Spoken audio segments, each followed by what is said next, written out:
avec nous Frédéric Lecor, qui est associé de STEP Consulting. Dites-nous peut-être en 2 mots ce qu'est STEP Consulting.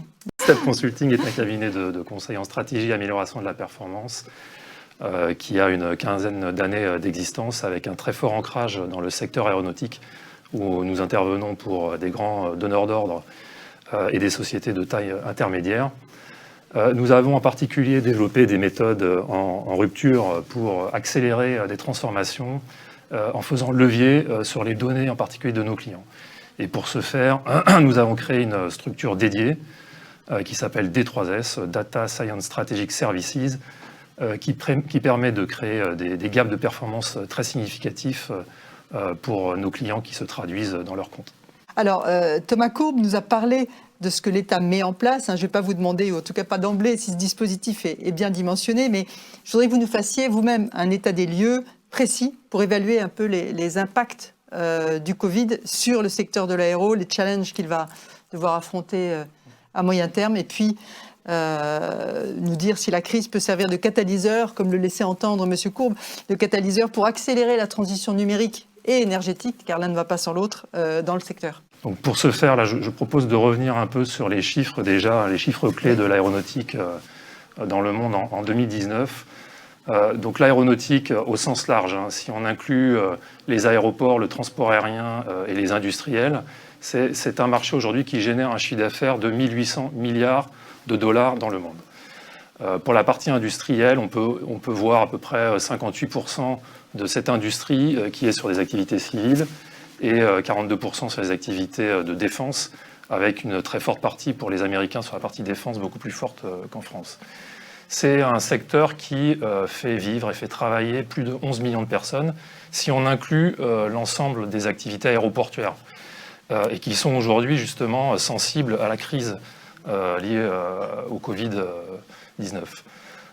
Ce marché, c'est un marché qui permet de transporter 4,5 milliards de passagers dans le monde, avec 25 000 avions en service. On mesure à peu près à plus de 8 000 milliards de kilomètres passagers par an qui sont réalisés. C'est l'indicateur qui est utilisé par IATA pour mesurer l'activité en fait du trafic aérien. Et c'est un marché qui, avant la crise, était en croissance d'un peu plus de 4% par an. Donc c'est un marché à très fort enjeu, et en particulier pour la France, c'est un secteur, c'est une filière tout à fait stratégique, puisque la France est le numéro 2 mondial aujourd'hui de l'industrie aéronautique.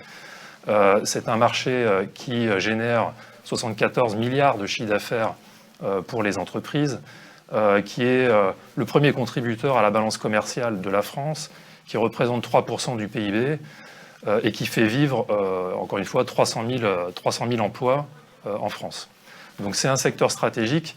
On peut noter d'ailleurs que ces emplois, je crois que vous l'aviez dit tout à l'heure, mais sont pour à peu près la moitié sur des entreprises de taille intermédiaire, des petites entreprises ou des toutes petites entreprises.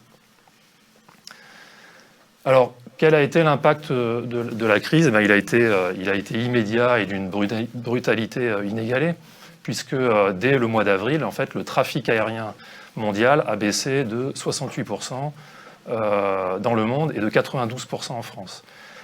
Aujourd'hui, l'IATA estime que sur la totalité de l'année 2019, le trafic aura baissé de 54%. Si on fait une petite comparaison avec la crise issue des attentats du 11 septembre, on avait une baisse de 10%. Donc aujourd'hui, on peut imaginer que, avec un calcul un peu rapide, qu'il y a un manque à gagner aujourd'hui de plus de 400 milliards de dollars sur l'ensemble du secteur aérien. Cette baisse de trafic aérien, en fait, elle a eu par effet domino un impact immédiat sur les industriels. Donc il y a eu finalement assez peu d'annulations de commandes. À fin août, Airbus avait communiqué sur 65 annulations de commandes, mais il y a eu surtout beaucoup de reports de commandes. Et ces reports de commandes, ils se sont traduits par des baisses de cadence, des baisses de livraison, donc des baisses de cadence de l'ordre de 35% sur toute l'année, sur des produits et des programmes qui étaient plutôt en phase de croissance et de montée en cadence. Donc pour Airbus, ça a été un impact immédiat. Pour Boeing, cette crise est venue se cumuler avec la crise du 737 MAX qui avait déjà conduit à des réductions de cadence très très significatives.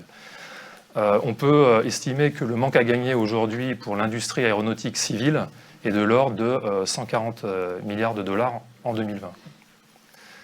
Donc si on regarde les perspectives, les prévisions et les perspectives de retour à la normale.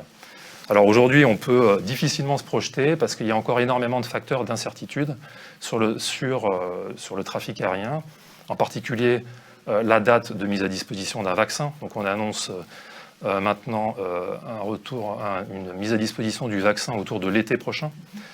On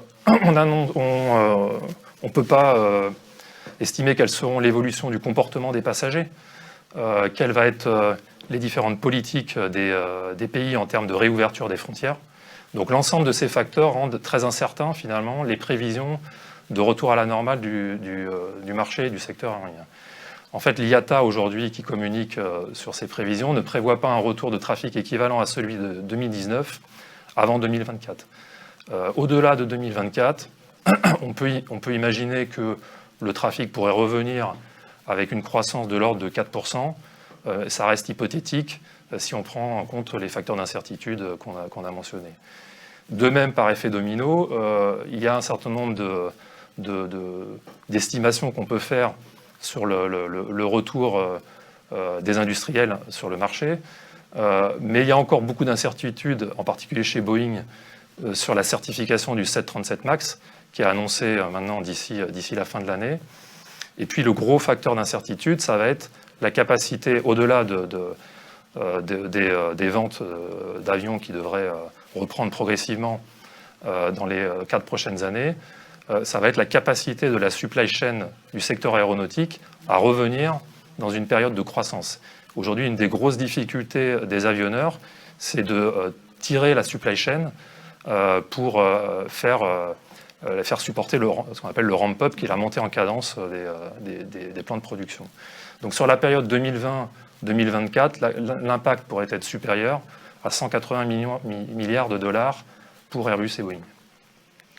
L'ensemble des acteurs de la supply chain sont impactés par cette crise, plus ou moins fort, en fonction de s'ils ont des marchés plus diversifiés autres que le marché civil, s'ils bénéficient des reports et des avances de commandes de la part de l'État, en particulier sur le militaire. Mais l'ensemble des acteurs du marché sont impactés. Les avionneurs, en particulier Airbus, qui a annoncé donc, son PSE avant l'été, les motoristes, les systémiers, les équipementiers et les aérostructures.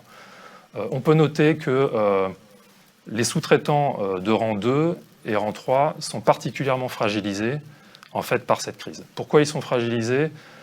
D'une part parce qu'ils sont encore plus impactés par la baisse de cadence dans la mesure où leurs clients, les avionneurs, consomment les stocks dont ils disposaient.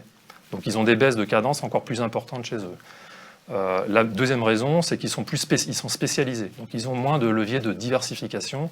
Et la troisième raison, c'est qu'ils ont des coûts fixes beaucoup plus élevés, avec des coûts de structure qui sont en particulier des équipes internes, des ressources internes en fait, qui produisent leur structure de coûts et on peut estimer que leur structure de coûts est autour de 70% de ressources internes.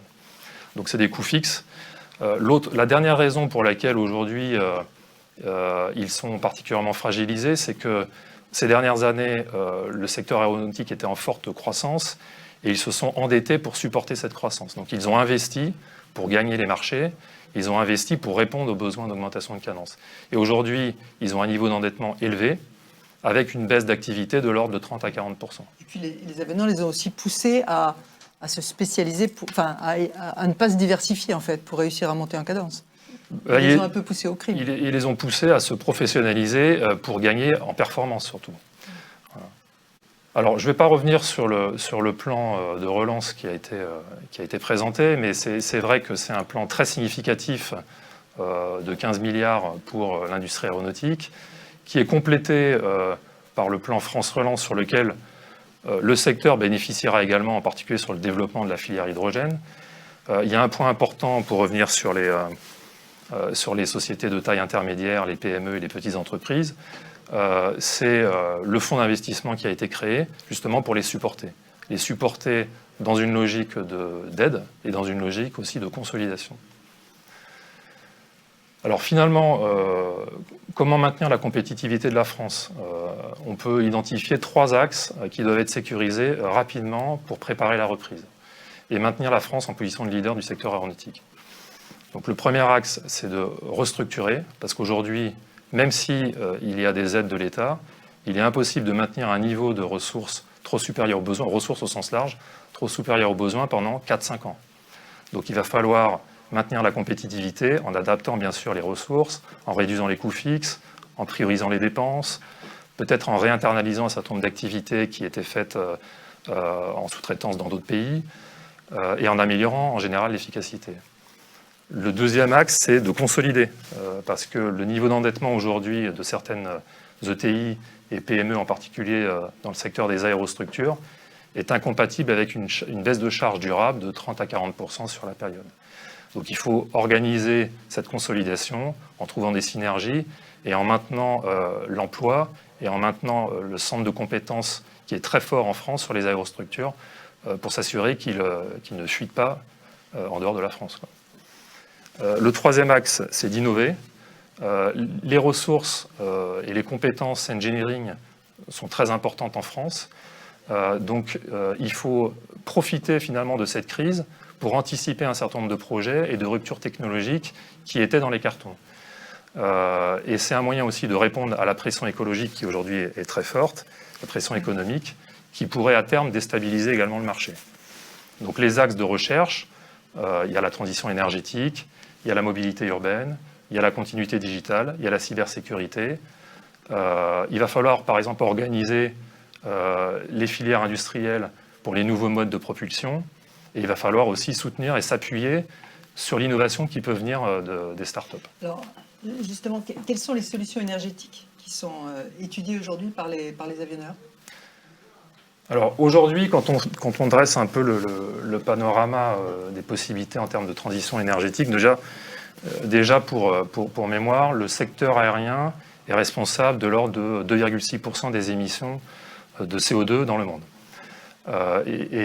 L'ATA Group s'est fixé un objectif de réduction de 50% des émissions de CO2 à l'horizon 2050. Donc il y a plusieurs vecteurs d'énergie aujourd'hui qui sont étudiés. Il y en a globalement 3 familles. Il y a le Sustainable Aviation Fuel qui regroupe les biocarburants ou les fuels de synthèse, qui finalement est... le problème n'est pas trop sur les avionneurs, mais est essentiellement sur la manière de produire ce combustible. Ensuite, il y a l'hydrogène qui peut s'utiliser sous forme d'hydrogène liquide à moins 253 degrés, donc c'est des technologies cryogéniques, ou hydrogène gazeux à 700 bars. Et puis, il y a les batteries électriques. L'hydrogène peut s'utiliser ensuite en mode de propulsion, soit de manière conventionnelle avec des moteurs thermiques, des turbofans ou des turbopropres, soit au travers de piles à combustible qui retransforment l'hydrogène en électricité et qui est utilisé après au travers de moteurs électriques, au même titre que les batteries sont utilisées de moteurs électriques. Donc on a une combinatoire en fait de technologies assez variées, et l'optimum va dépendre d'abord de la densité énergétique de ces différentes sources, ensuite de l'efficacité de stockage, je reviendrai dessus après, mais qui est un élément déterminant en fait pour la performance de ces nouvelles technologies, et puis de l'efficacité du système propulsif également. Donc c'est la combinatoire de ces différents paramètres qui va permettre de déterminer la rentabilité, l'intérêt de se développer dans ces secteurs-là. Alors on a fait un petit exercice pour bien comprendre l'impact que pouvaient avoir ces différents vecteurs d'énergie. On a pris une année de vol Paris-Toulouse, qui aujourd'hui c'est à peu près 3 millions de passagers, et on a fait une petite comparaison de ces différents vecteurs d'énergie. Donc en fait, le kérosène, c'est l'énergie combustible de référence qui aujourd'hui, sur ce vol Paris-Toulouse, émet 250 000 tonnes de CO2 par an. Si on prend le SAF, donc le Sustainable Aviation Fuel, on a assez peu... on a des questions essentielles sur la manière de produire en fait, cette énergie. Si on avait à produire tout le biofuel avec des champs de colza, il faudrait 80 000 hectares pour des vols Paris-Toulouse. Donc ce ne sera certainement pas la solution. La France n'y suffirait pas assez rapidement. Il y a cette partie... ces carburants de synthèse en fait, ont différentes solutions possibles qui sont étudiées, dont certaines ne sont pas du tout nouvelles d'ailleurs. Et la grosse question, c'est la rentabilité en fait, de la chaîne de production de ces carburants. Mais c'est sûr que si on va vers du biocarburant ou du fuel de synthèse, on peut déjà imaginer une baisse jusqu'à 80% des émissions de CO2. Ensuite, l'hydrogène liquide ou gazeux, l'hydrogène, a une densité énergétique qui est 3 fois supérieure à celle du kérosène. Donc une densité énergétique très importante. Mais quand on regarde la chaîne jusqu'à la propulsion pour un avion donné, on a des rendements finalement assez faibles, de l'ordre de 13% sur le liquide, de 17% sur l'hydrogène gazeux. En revanche, on peut diviser par 10 les émissions de CO2. Ça va nécessiter des besoins en termes de production d'énergie très importants. On a fait une petite simulation sur l'hydrogène liquide. Il faut 1/3 d'un réacteur nucléaire pour faire de l'électrolyse afin de produire cet hydrogène. Ensuite, le gros problème de l'hydrogène aujourd'hui, c'est que pour 1 tonne d'hydrogène embarqué, il faut 20 tonnes. Si on est en hydrogène gazeux, il faut 20 tonnes de réservoir afin de respecter les contraintes de sécurité, typiquement issues de l'automobile. Aujourd'hui, il existe des voitures automobiles qui roulent dans Paris, oui, les taxis qui sont à l'hydrogène, ou même chacun peut s'acheter une voiture à hydrogène. Aujourd'hui, la grosse contrainte, c'est la sécurité pour garantir que dans le cas de crash test, en fait, on respecte les normes de l'automobile. Bon, c'est pareil dans l'automobile. Donc, il va y avoir des gros challenges en termes de cryogénie pour l'hydrogène liquide et en termes de gestion tout court des réservoirs pour l'hydrogène gazeux. Alors, juste pour terminer sur les batteries électriques, ce n'est pas possible pour l'aviation commerciale. Typiquement, sur un vol Toulouse, il faudrait 60 tonnes de batterie. Le poids suffit. Voilà. Pour un avion qui fait 75 tonnes. Donc on a mesuré, on a fait un petit graphique qui permet de comparer la masse de l'énergie embarquée avec la masse utile de l'avion. La masse utile, c'est les passagers, les bagages. Qu'est-ce que dit ce graphique? Il dit que, en gros, l'électrique, les batteries électriques sont la solution limitée à la mobilité urbaine ou aux avions légers. Parce qu'au-delà, ça devient le poids de la batterie est trop important par rapport au poids de la masse utile. L'hydrogène est très intéressant, que ce soit liquide ou gazeux, jusqu'au vol court ou moyen courrier. Et c'est ce que Airbus a lancé avec Airbus I, qui a été annoncé en début de mois. Et en revanche, pour les longs courriers, on va rester sur des carburants SAF, biocarburants. Aujourd'hui, il n'y a pas de solution hydrogène qui soit applicable au long courrier. Donc la solution peut-être à la fin sera certainement hybride entre hydrogène, carburant, électrique, hydrogène, électrique, carburant. Voilà. Donc toutes les combinatoires sont possibles.